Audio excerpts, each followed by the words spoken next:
नरेंद्र मोदी से जुड़ा एक तथ्य चौंकाने वाला है। उन्होंने मुख्यमंत्री बनने से पहले कोई चुनाव नहीं लड़ा था। सांसद विधायक तो दूर की बात, उन्होंने कभी पंचायत का चुनाव भी नहीं लड़ा था। नरेंद्र मोदी चुनावी रणनीतिकार जरूर थे, लेकिन उन्हें चुनावी दंगल में इम्तिहान देना बाकी था। मुख्यमंत्री पद संभालने के साथ इस इम्तिहान का काउंटडाउन शुरू हो गया था। नरेंद्र मोदी को इलेक्शन मैनेजमेंट भी देखना था, साथ ही भूकंप से तबाह गुजरात को नए सिरे से संवारना भी था।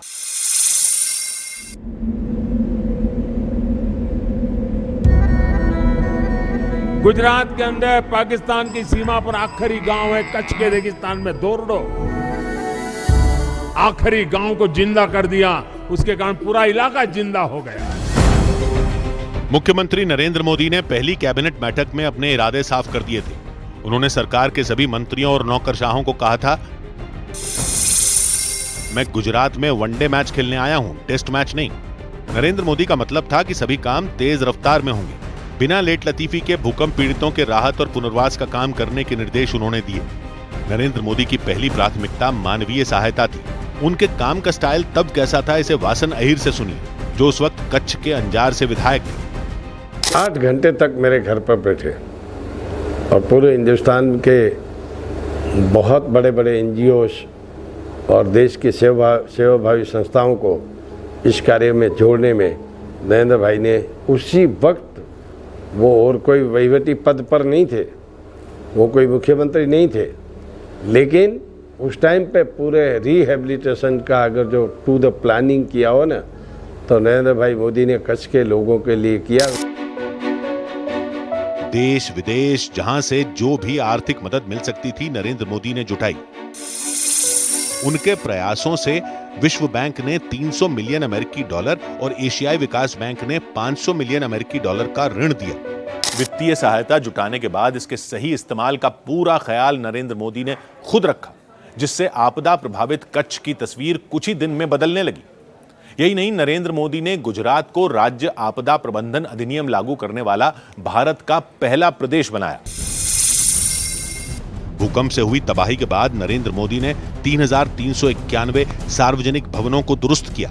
640 किलोमीटर राज्य राजमार्गों को दोबारा बनाया गया और 3,061 किलोमीटर ग्रामीण सड़कों की मरम्मत की गई।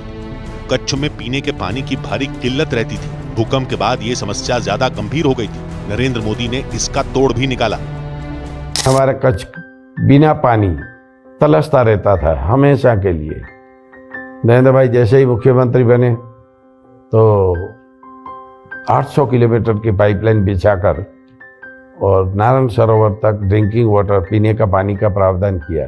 भूकंप ने जिस कच्छ को रहने लायक नहीं छोड़ा था, उसे नरेंद्र मोदी ने इंडस्ट्रियल हब बनाने का संकल्प ले लिया था। नरेंद्र मोदी ने कच्छ को फल और सब्जियों की पैदावार के लिए भी चुना।